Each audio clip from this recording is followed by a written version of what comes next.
Very good afternoon to everyone and welcome to the National Library's signature program, 4Conversations. My name is Mervyn from the National Library's engagement team, your MC for this afternoon.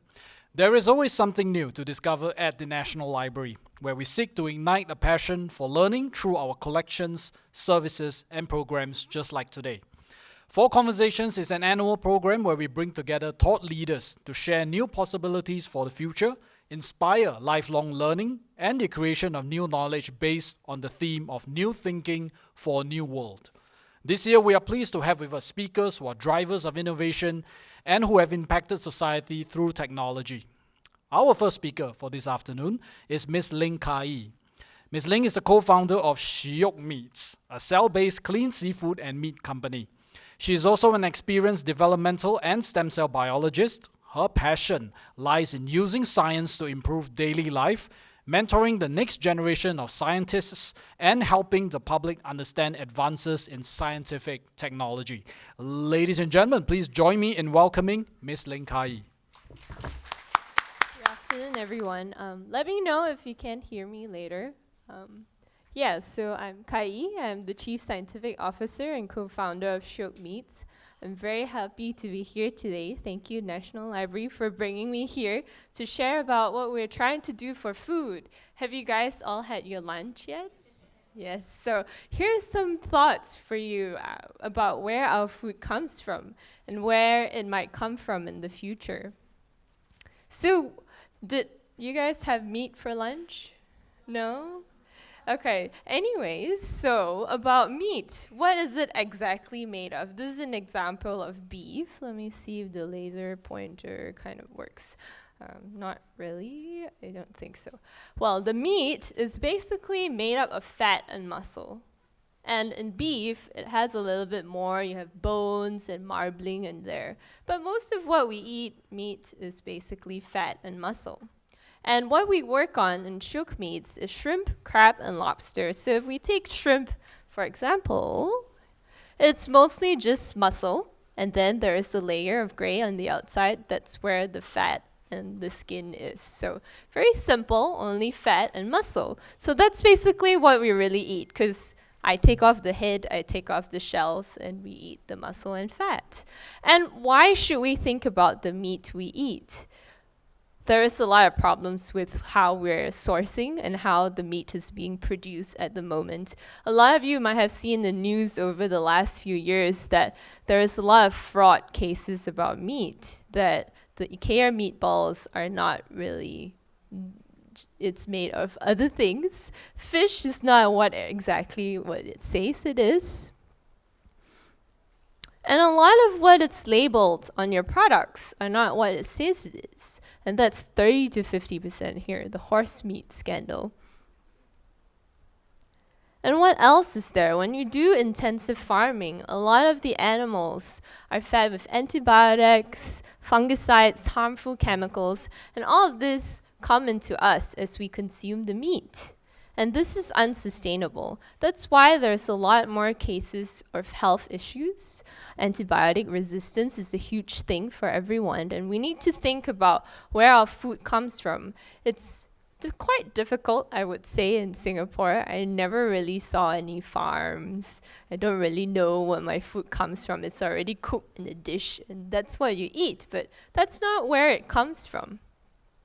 And then it's a lot of contaminants in there. Microplastics is a huge thing. Most of you might have seen in the news. And your seafood especially, that's a huge problem. Prawns have been found where you cut it open, you see it inside under the microscope. So all of the microplastics that we wash and go into the oceans are coming into our food. And with prawns, you see over here, there's so many slave laborers. How do we get these deshelled prawns that we have that's packaged in the supermarkets? A lot of poorly paid laborers are being paid to kind of deshell our prawns for us and do the really tedious labor. I really don't like to deshell prawns. And abuse. I mean, you might have seen some documentaries where all the chickens are packed together, or the cows and the pigs. They don't have space to roam. Why? Because space is limited, it's expensive. And when you try to intensively farm them, they make use of every piece of land they have. And that's really cruel to the animals. So how do we ensure that people are going to have a good source of meat that doesn't have all these problems that I talk about? Our diet is changing, and some of you have already seen this in the market. So there are several ways that a lot of companies are working on to produce meat for the future. There are people who are working on the plant-based. Some of you have seen it in the market already. It's quite popular at the moment. There's also ones working on the insects. That one, I think it's not as common, but maybe for people who like to have protein powder, they have protein bars, that's quite a good market to go into. And insects are really actually cheap and very land saving to produce. So it is an interesting sauce, but I think due to cultural issues that will take some time to come into it. And what do we do? So at Shook Meats, we work on the last category at the bottom. That's called cell-based. So we use cells as factories. Instead of growing the whole animals, we grow the cells to produce the meat. And I'll share more of you how that technology works today. So plant-based meats, most of you might have seen this over the last year, Beyond, Impossible. There was food trucks at Grand Hyatt, and now it's at so many restaurants. So these are very interesting. So as a lot of Chinese people in Singapore, you see the vegetarian stalls, they have the mock meats. These are healthier versions of it because they're high protein, and then it's a modern version of what we might have seen as we were growing up, and it's very popular and quite expensive at the moment. But as meat eaters, I think most people still want to eat meat.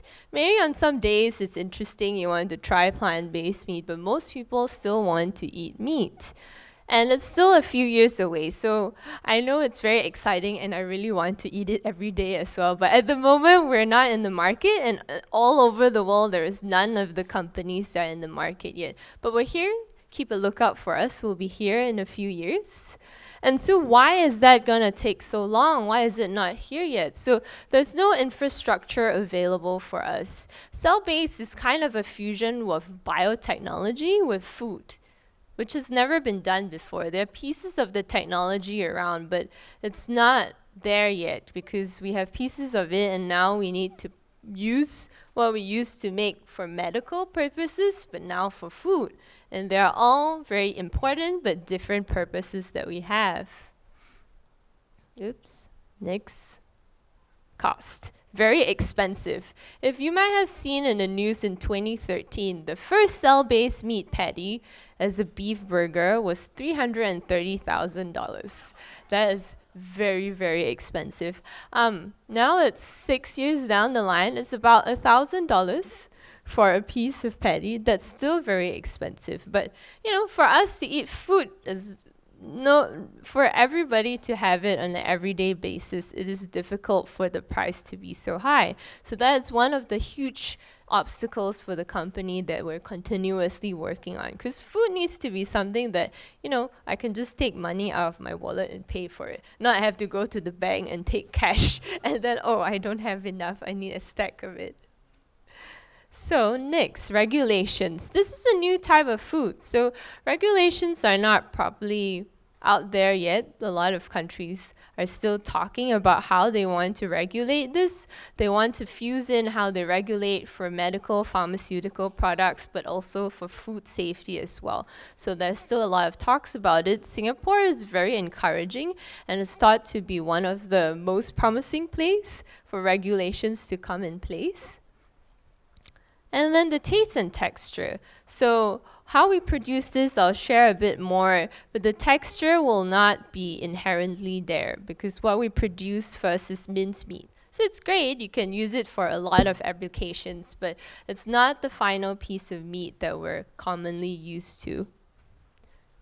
And a lot of money is here. A lot of money is required. Some of you, if you're familiar with pharmaceutical and biotech companies, we take a long time before we can sell our products. So we need to raise a lot of money beforehand because we are not earning any money at the moment. So there's a lot of money coming in here from private investors, but still it will take several rounds of raising money before we get to the market. So money is a huge thing. And public perception. I mean, keep your eyes and keep your brains, open. Hear my story and decide what you feel about it. Because for a lot of people, you hear about, oh, what is this cell-based meat? Oh, it's not from the animal. What is this? And so here today, I'm going to tell you about it and think about it and decide if this is for you. So for us, the cell-based meats are cultivated meat. There's a lot of names going around now, how to describe it. A lot of money is coming in. Rich people, very famous people like Bill Gates, Richard Branson, they believe that this is what it's going to be in the future. So they put their own money to help support young companies, get the technology up. Tyson Foods, they sell a lot of beef and all of this. Cargill, they're coming into this space as well because they know for them, as the population continues to grow, there's a limit to how much they can continue producing the way we are producing meat. So what is the scene like in Asia? There's people working on beef, pork, poultry, but most of them are in US and Europe. The only ones that are in Asia are us, Shiok Meats at the right bottom. Avan Meats in black is also in Hong Kong. The Chicken Super Meat and Aleph Farms are from Israel, which some people classify as Asia, but there's only a handful of them. There's not that much activity going on in Asia at the moment. And so a little bit more about our company. So we're Shiok Meats, and we want to bring you delicious and healthy crustacean, which is prawns, crabs, and lobster, a lot of our favorite foods in Singapore, by harvesting them from cells instead of killing animals. We are the first company in the world to work solely on crustaceans, and we're the first company in Singapore and Southeast Asia working on this new type of protein or meats. So why are we doing this in Singapore? Well, for one, me and my co-founder are based in Singapore, so we have networks here. And also, Singapore is a place where we really don't have much local production of food. Most of what we eat is all imported because we don't have land, we don't have much space. So most of what we eat is imported. We have a very supportive government. You guys will have heard about the 30 by 30 promise. We want to increase our local production of food to 30% instead of just 10% by 2030. So this is one of the practical ways that Singapore can actually try and produce our own food. We're a hub of Asia. It's a great way to launch in Singapore and then reach out to the rest of Asia. And we have very well-respected but also supportive food regulations who have actually spoken to us from the first day we started the company. So why are we doing shrimp? A lot of people ask, Shiok Meats, I thought you would do beef, pork, and all of this. Why we choose shrimp? Seafood is a huge culture for Asia, and we want to focus our company in Asia. And when you think about seafood in your dishes, when you go eat pad thai or seafood fried rice, what is mostly common is actually shrimp. Even though it's a lot cheaper than lobster or crab, that's the most common one that we have. And it has a lot of problems that we've talked about in other meats as well. For example, shrimp fraud. 30% of the shrimp that is being sold in supermarkets and restaurants in US are mislabeled or misrepresented. So they might say it's tiger prawn, but it's actually a Pacific white prawn. You can't really tell unless you're really an expert. Or which country are they actually being made from? They might say they're from the Gulf, but it's actually from Indonesia or Vietnam. And you can't really tell just from looking at your piece of shrimp. I can't tell, honestly, where it's from. So is fishing any better? So actually 1 kilogram of shrimp that you catch, you actually kill 20 kilograms of sea creatures. Because they just throw the net into the sea, they catch all of it. But they take a long time to take out all your shrimp in there, and all the rest of the sea creatures being caught are just dead. So you actually harm a lot of the sea environment, even though you just fish for your shrimp. And overfishing, if you keep going back and back to take the shrimp from the ocean, there's not enough time for them to grow. at the rate that the population is growing and the rate that we keep fishing from the ocean. And microplastics and contaminants. I mean, when we wash our clothes, when we wash our dishes, all of this goes back to the ocean. And that's where all our seafood is, and that accumulates in them. And other chemicals too, from factories and all of our chemicals we use in our daily lives, these are all accumulating in the ocean, and there's not really a way to clean it right now. And it's a sad thing, but it is. And all the seafood we're eating actually is getting a lot of these bad pollutants. So is farming any better?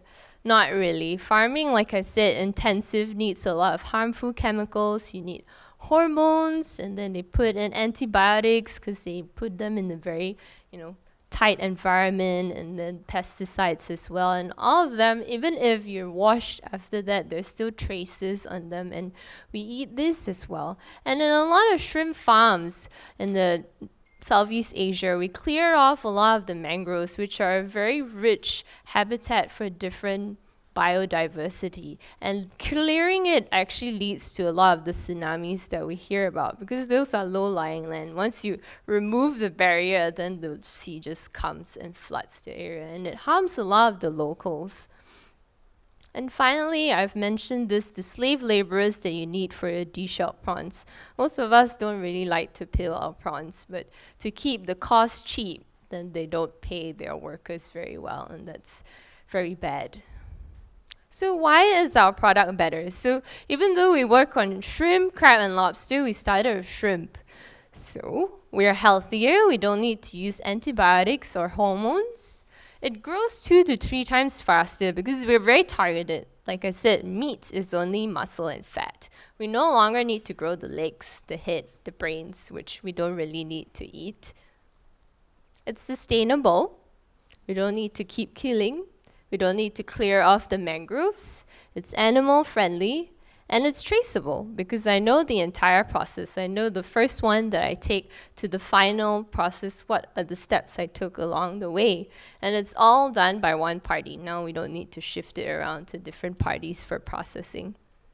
And so our products will be health friendly, animal friendly, and environment friendly. So where does this technology all come from? You guys will have heard about 3D printed organs. So that used technology like stem cells, tissue engineering, and it's been around for decades. And yes, it's in the progress. It's not all in the market yet for patients, but it's actually pretty well established. And that's what we actually use for our technology. So instead of making functional organs to put back into patients, we actually just grow meat, which it doesn't need to function at all because we cook it and it's dead. So a little bit backtracking into the term stem cell. What is a stem cell? All of us have stem cells, just different productivity of it, and it's defined by one that can repeatedly reproduce itself, so you can make many copies of the same thing, and then it can make many different types of tissues. And for us, we pick ones that are specific to the muscle and fat, because that's what meat is. So what we do, you'll see green below is kind of like what you have for greenhouse plants, but then what we do is a greenhouse for our cells. So we take a live shrimp and we take out muscle and fat stem cells, and then a little dish there contains its customized protein shake, so the nutrients they'll need to grow well. And similarly, if you look from the plant, you actually take a small part of the plant, and then for the plant in the greenhouse, you put it in a nutrient-rich environment for it to grow, which is basically what we're doing as well.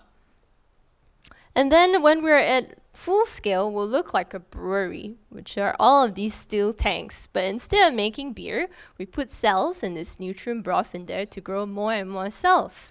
And that will give us, instead of vegetables from greenhouse, we get minced meat. Minced shrimp meat is what we do. So you no longer need to peel your prawns, you no longer need to chop them into little pieces. It's ready-made shrimp paste for you to use in your little dumplings or your fried rice and noodles, and it's already made. But some people will still like to see the shape of the shrimp. You like to see the C shape so you know that it's shrimp. So that's where the tissue engineering will come in to give you the shape that we're familiar with and the texture that is there. So basically, what we're trying to do is like a greenhouse for our shrimp cells to grow. So why are we doing this? This is an example for beef, chicken, land animals. For us, it will be quite similar, but there'll be some differences. But you can see, these are the estimate of the water, the greenhouse emissions, the land use and production. So, it's very cheap, but then use a lot of land, release a lot of greenhouse gases, and use a lot of water. But when you compare it with doing cell-based meats, you actually save 5 times the amount of water, 5 times less greenhouse gases will be released, 10 times less land will be used. But the problem, like I said, why it's not in the market, it's almost at least 12 times higher in price. It's too expensive. As consumers, you won't buy it every day. I mean, even if it's me, I won't buy it every day at the moment. So that's why it's not in the market. But in terms of sustainability, these are all the things that we can achieve by using this technology to produce our food. So these are some of the challenges that I've mentioned along the way, but just to let you know, I think this is the way we should produce food. But there are still a lot of challenges that we need to think about before we get there. One is the cost is very expensive. The technology is not there yet because we have to kind of adapt what is used for medical purposes to food, so that takes time. The energy cost, it's a projection. We don't have the final numbers yet until we have our factory made. But we believe the energy cost will be lower than, an actual shrimp farm. Where is the ingredients being sourced for the protein shake that we feed ourselves? We need to think about that as well. That has to come from somewhere. Are we chemically synthesizing it? Are we taking it from other plants? Is that more efficient to produce our meats? Regulations are not there yet as well. What do consumers think about the food? And then what is going to happen to traditional farms and fisheries? For us, our take for farms and fisheries are that we're not here to take away their work. We're here to supplement it because the way we're producing is not enough to feed the world. And if they want to come and license and, have a high-end version or high technology to complement their farms and fishing strategies, we're happy to share our technology with them. So this year, actually in April, we're only 1 year old. So in April this year, about half year after we started, we had a showcase, a demo of our shrimp dumplings. So we made this ourselves with the shrimp cells that I grew. Tasted and smelled just like shrimp. I'm hoping to end this before my time limit so that I can share my video with you of how we made the dumplings, and we ate it as well. We had some of our advisors taste it, and it was all very well received. So that's one example. So a bit about our team. That's me on the right, and that's my co-founder, CEO, Sandhya. We're both stem cell scientists. And she had other entrepreneurial startup experience as well. So now our team is a team of 6. We have 3 other scientists and 1 business manager, and we're probably going to stay at about 8 to 10 people until we get to a small factory size. So we raised our own private funding. We're not part of any universities or A-Star. Those are our first few investors. We have investors from US and other countries as well. Our biggest investor for this seed round was from the CEO of Monday Nissin. They are a Philippines food distributor and manufacturing company. We were also in Y Combinator, that's a startup accelerator in the US, and those are some of our other investors. Big Idea Ventures is a new accelerator and investor in Singapore and US that's looking at food technology. So they're a very good partner to have here, and they're bringing in a lot of new people trying to work on food technology as well. So we are being covered by a lot of press. They were very pleased with our launch of our shrimp dumplings, and we are very happy to have their attention as well. And then we received some awards, the Future Food Startup SG Award. We're in the Food Tech 25 globally this year, and also in the Singapore Business Review Top 20 Hot Startups this year. So we're very lucky to be recognized for some of the work we're doing, even though we don't have the product in market yet. So these are some of our timelines. Right now, we're still in research and development, doing what we talked about, bringing down the cost and then producing enough to feed everybody. And then next year, we want to go to regulations. And by early 2021, we're hoping to launch in some premium restaurants in Singapore and maybe also Hong Kong as well. So that's all I have.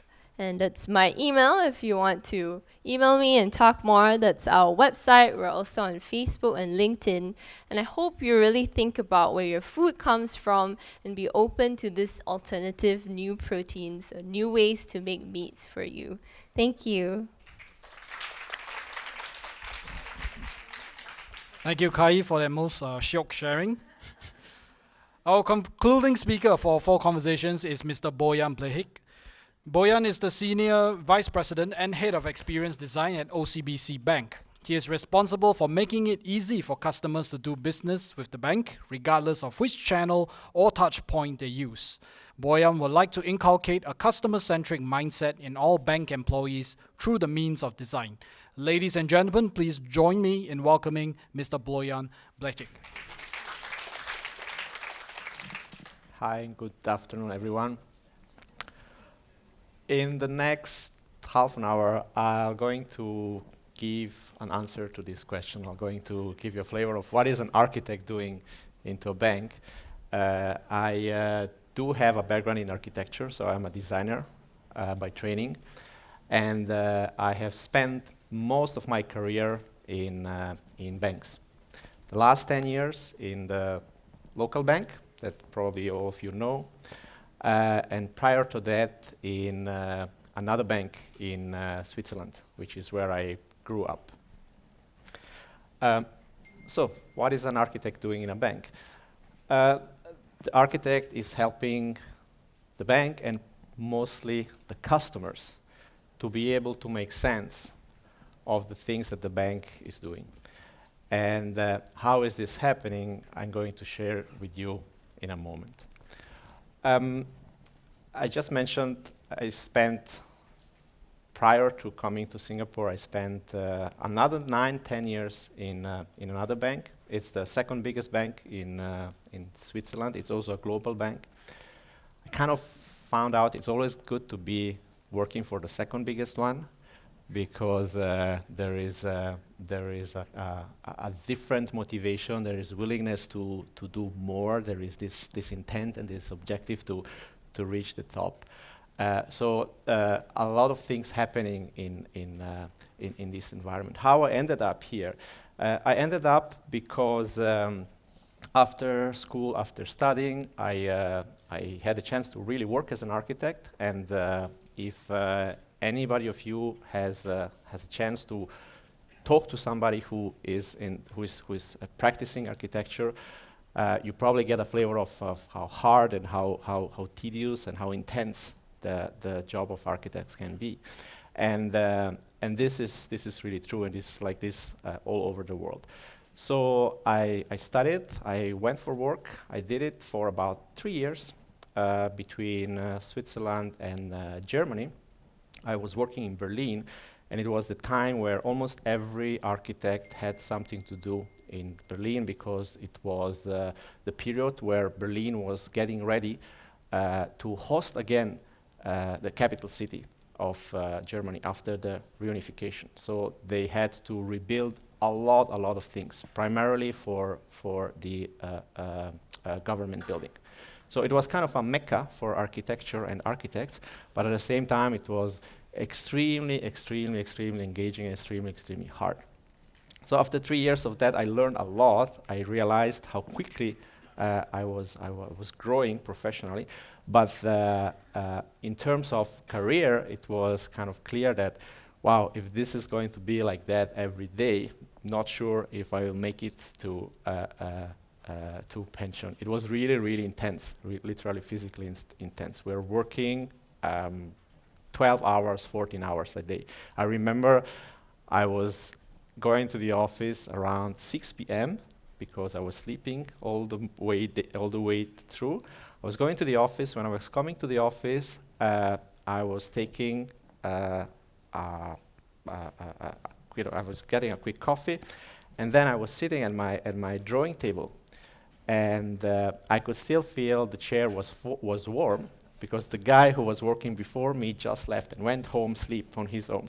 So I was using the desk till 6 a.m. in the morning, and then I was going back home to sleep, and he was coming back. So it was literally 24-hour cycles. Very intense, very nice, but again, you can imagine not sustainable over long term.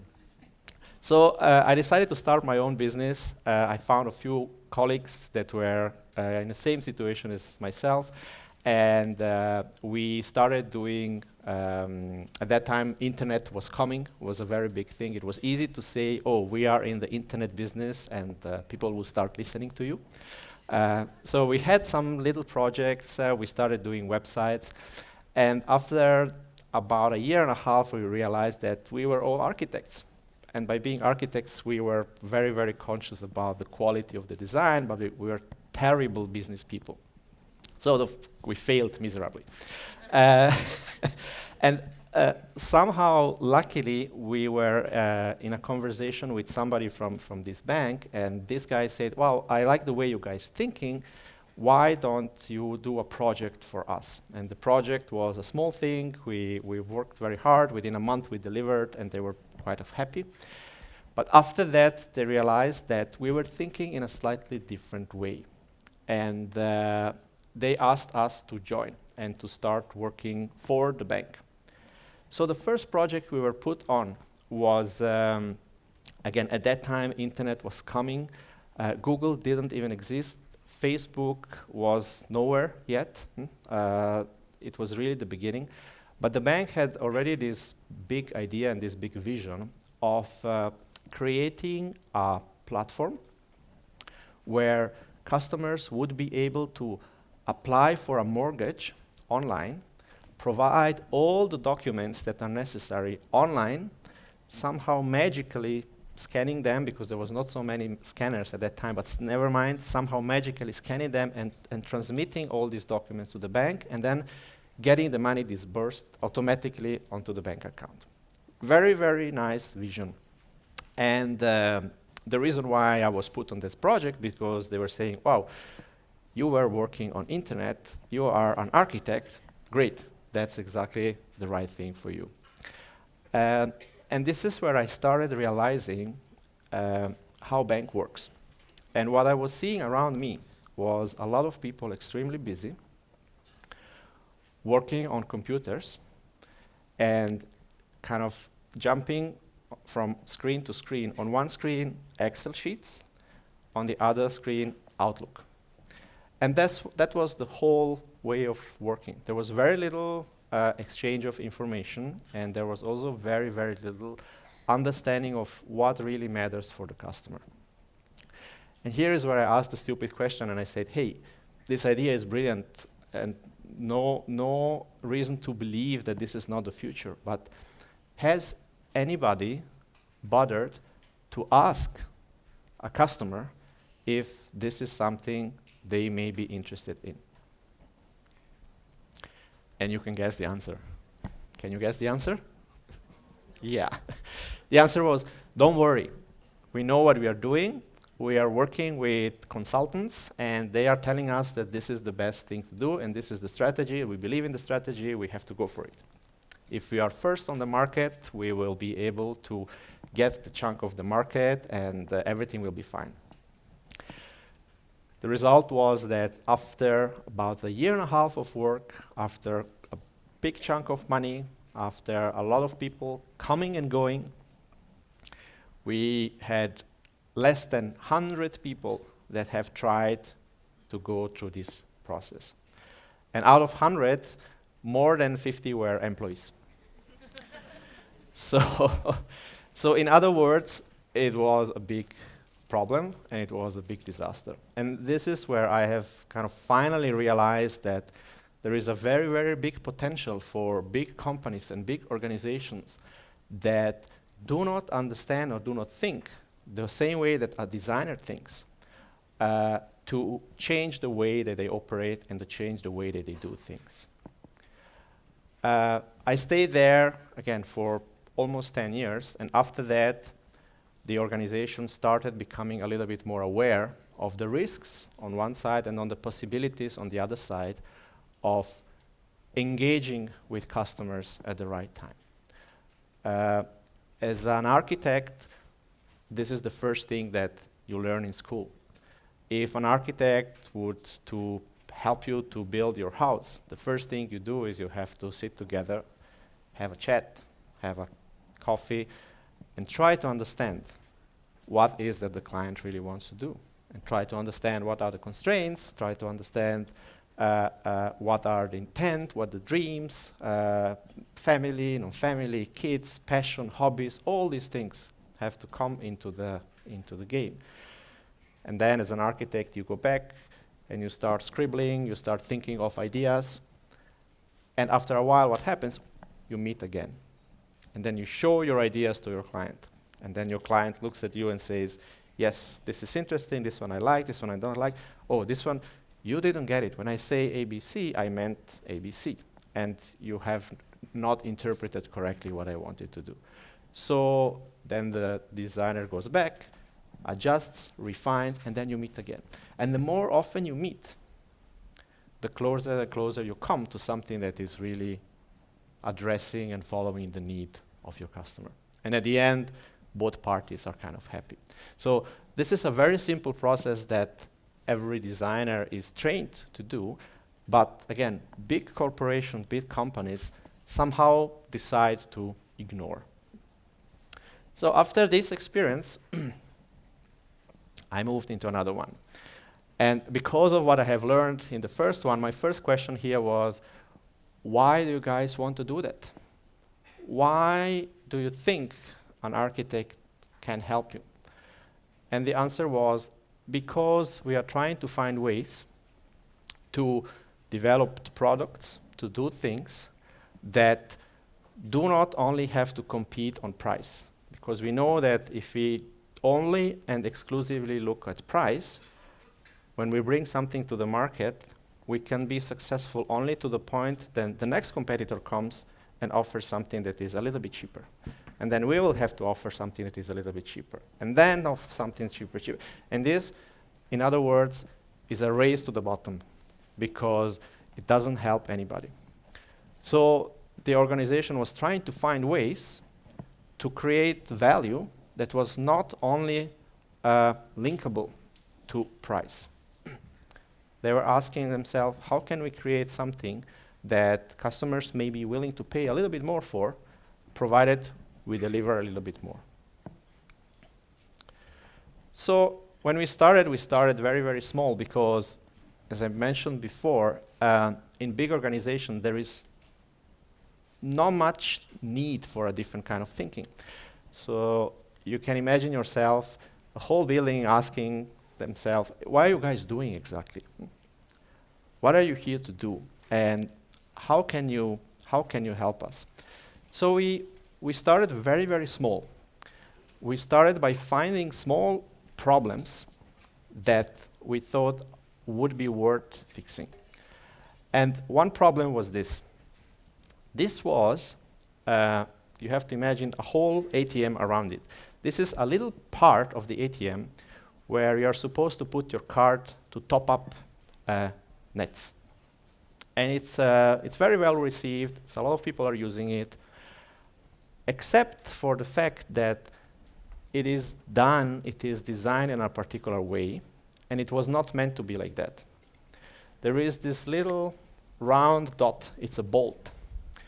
And in order to make sure that that bolt can be fixed, the person that was told to go and put that part there had to carve out that little rounding. So it just happened. Let's create a bit of space for the bolt to be able to be put in. All right so far.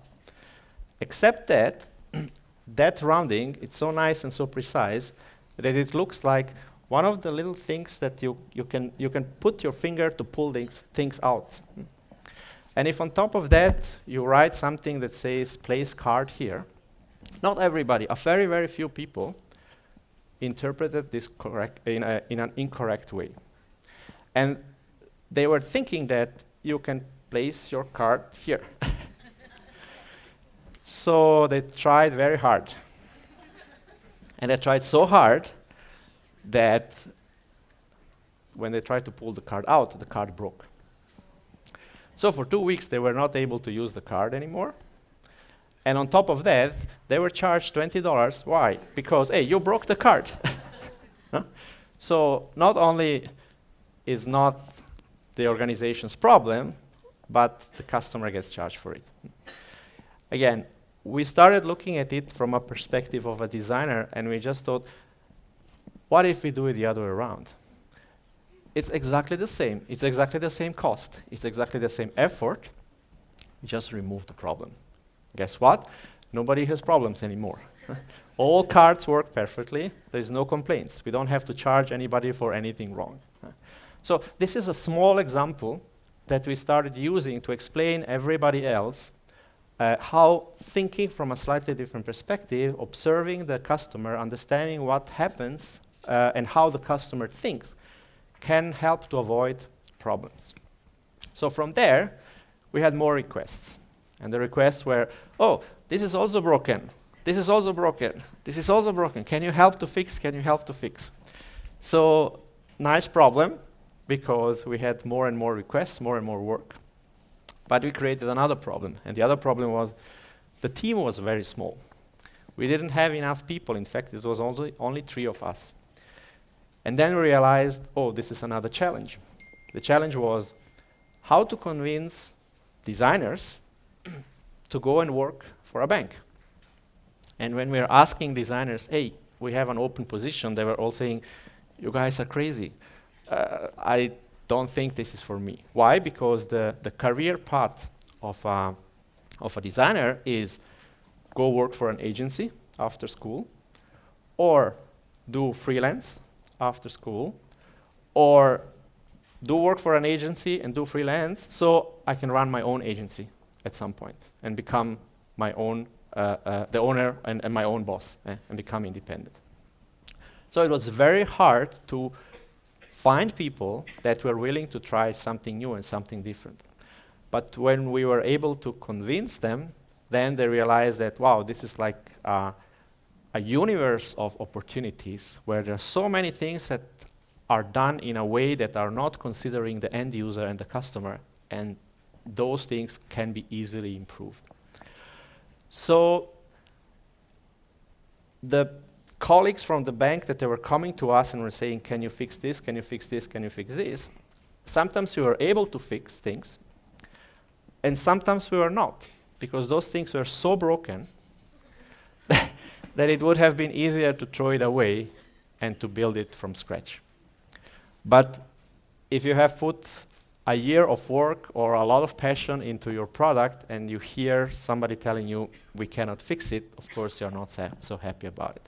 But it's a little bit like the situation where, you know, the TV breaks the TV breaks, then you bring it to repair, and then they tell you, you know what, it will cost much more to repair it, why don't you throw it away, you buy a new one, we have a promotion for whatever, $2.99. And you walk home with a new TV even if you don't want a new TV. But this was a similar situation where we had to turn off some colleagues and tell them, gosh, you build it in such a way that it's so hard to fix it again. But we use this situation to teach them, because we were telling them, if you would just come a bit earlier, not last minute, a bit earlier, and a bit earlier, and a bit earlier, we will be able to help you before you put all these things together, before you cast it in stone, and there will be less problems. So some of our colleagues started learning that, started realizing that, and they indeed started coming earlier and earlier and earlier. Some of them decided it was not important, so they were still going on the old way, which is okay because the team was small and we were not able to help everyone. But we were kind of planting the seeds and starting seeing these little plants growing. So it was a long process.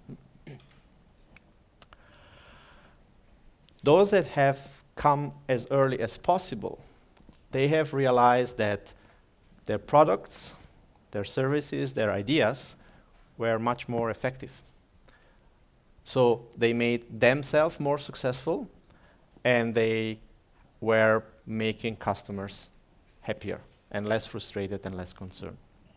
So it started spreading around the organization, which was a good thing.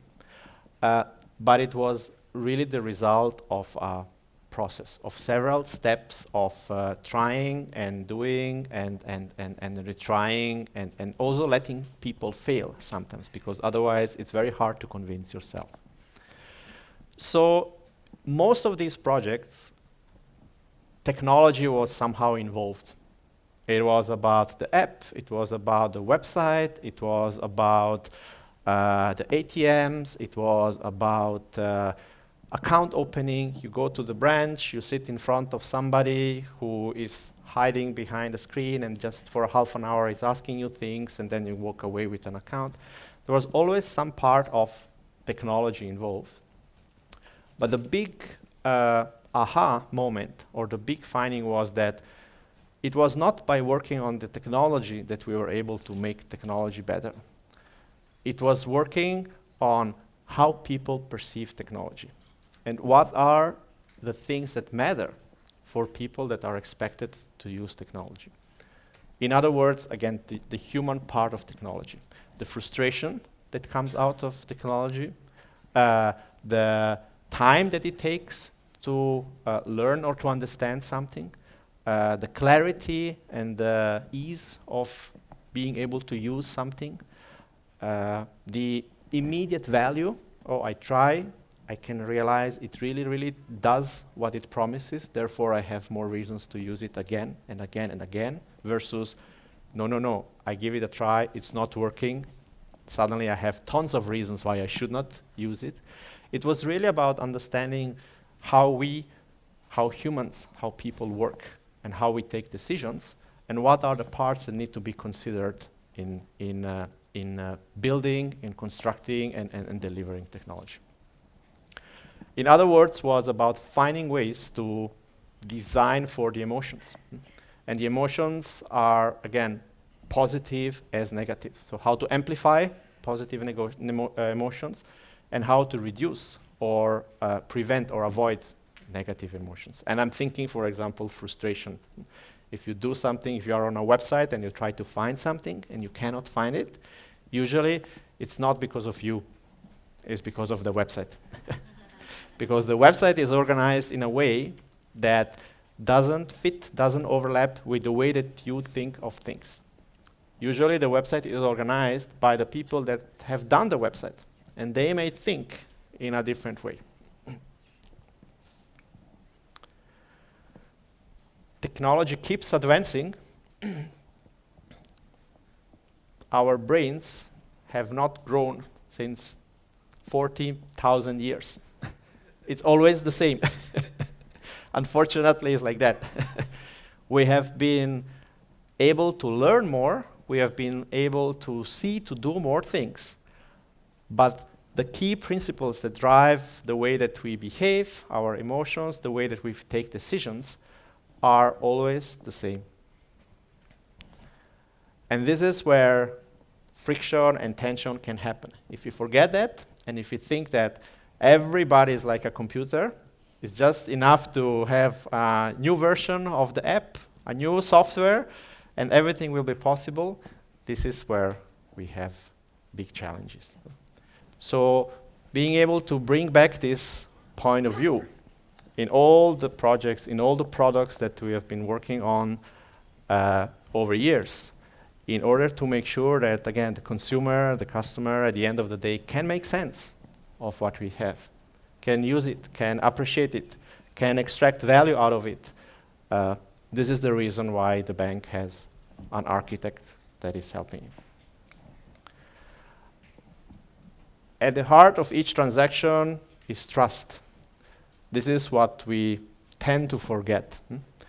And at the heart of each repeated transaction is even more trust. If there is no trust after the first transaction, there is no repeated transaction. That's the base of business. That's the base also of human relationships. So simple, so obvious, but guess what? So easy to be forgotten. Every time, all the time. And very, very often, at the base of the transaction, it's technology first. And then we forget that, actually, you know what? It's people who are expected to use it and to make sense of it. So if you don't consider that part, if you don't design from that angle, it's very, very hard that at the end we don't have trust in the technology that everybody is hoping will address all the problems. Everyone loves innovation until it affects them. Huh?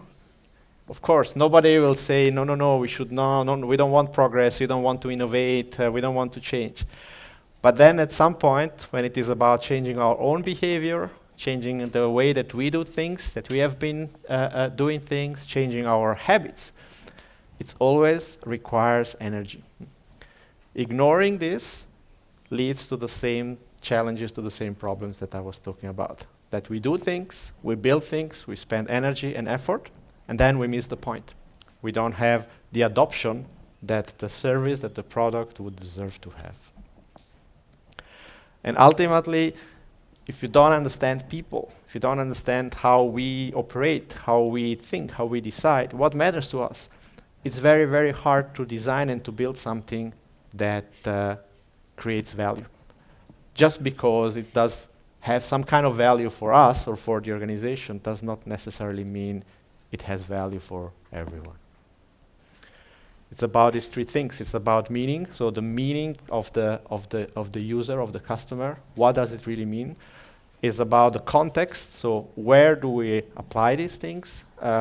Doing something in a certain environment and doing the same thing in a very different environment can be completely different and can lead to completely different result. And it's ultimately it's about the perception. How do we perceive things? Is it equally important? Is it equally engaging for me as it is for any of you? We don't know. But if you don't explore that, if you don't give ourselves time to understand that, we run into the risk of building something that matters only for us or for the organization. I have two examples just to give you a flavor of how different the same problem can be solved or can be addressed, depending on meaning, depending on context, and depending again on the principles, on the values of the different customers. And it is two spaces. It is one, it's a branch in Penang for premier banking, so it is the wealthier segment of the consumer base.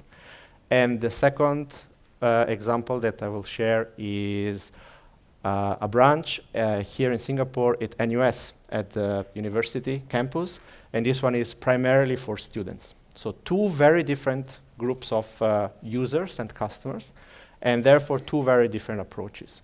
The one in Penang was done, I think, about 3 years ago in a conservation house. You can guess a little bit based on the picture. And this is how it looks inside. It has nothing to do with a traditional bank. There is no tellers. It looks more like a hotel lobby. And it is meant to do that. It is meant for users and for customers to come in together, and it is meant primarily for event. This is another space. Of course, there are spaces where you're supposed to meet your banker.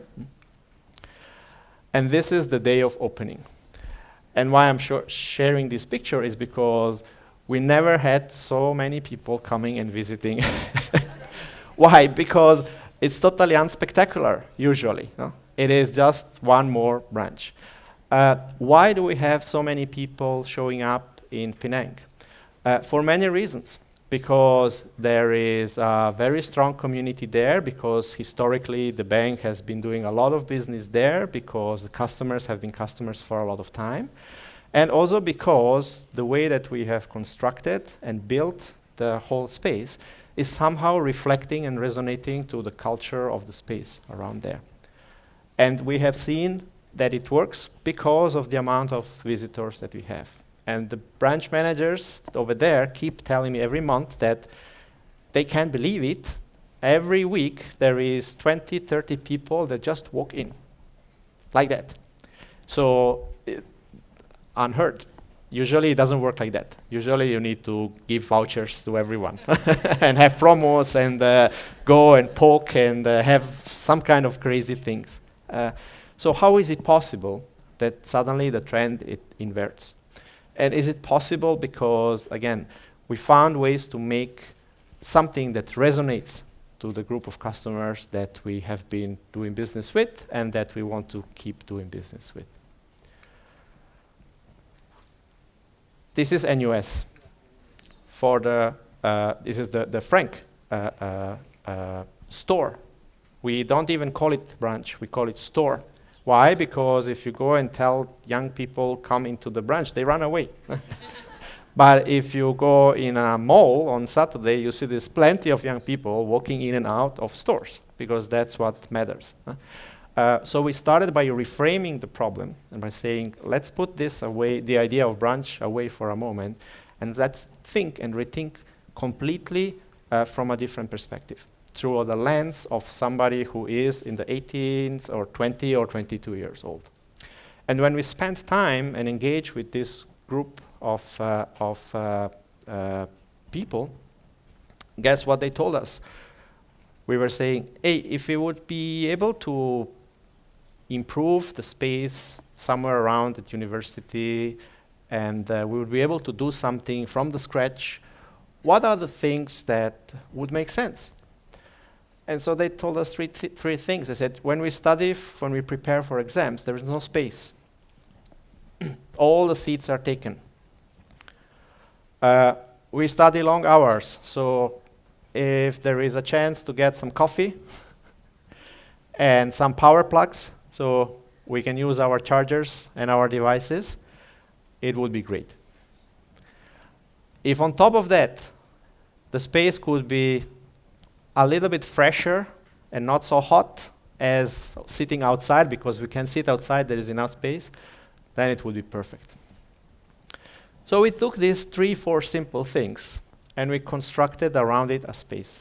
And if you look a little bit closer, you see that you see 4 black power plugs on the table that are elevated and not embedded or hidden in around some corner. They're very well visible, so when you pass by, you cannot not see them, especially if your battery is telling 10%, then the only thing you see is power plugs. So power plugs, coffee machine, and open space. The space is open 24 hours. And the store, the part that really plays the role of the bank, is confined in that little corner. And that's the 9 to 5 space. So 5:15, the glass is pulled, the employees are done, they go home, the space stays open. Not only stays open, Wi-Fi is there, coffee machine is there, plug is there. And on top of that, if you can see the second screen on the right, the one that says 25.9 degrees and 30.8, this store is using a cooling system there that is developed by a local company that allows the temperature to be dropped by, again, 4 or 5 degrees compared to outside. Means the space can still be open, but if you just move on that side, you can feel 4 or 5 degrees of fresher air, which is not a big thing, but it is a big thing because it's better than staying outside. And it's also a big thing because if it's on 24 hours, it makes a big difference. The amount of energy that this thing is using is 20% of the equivalent of an aircon. So it's kind of win-win-win-win-win for everyone. But if you don't start thinking from that perspective, you don't start thinking from the perspective of what does it make sense for my customer, and what are the things that could be done in a meaningful and easy way, because it doesn't cost much more to do something like this compared to the cost that it takes to do a traditional, conventional space. If you don't think from that perspective, and if you don't engage in that way, you leave a lot of opportunities on the table. And this is, again, ultimately the reason why an architect is spending time with a bank. Thank you very much.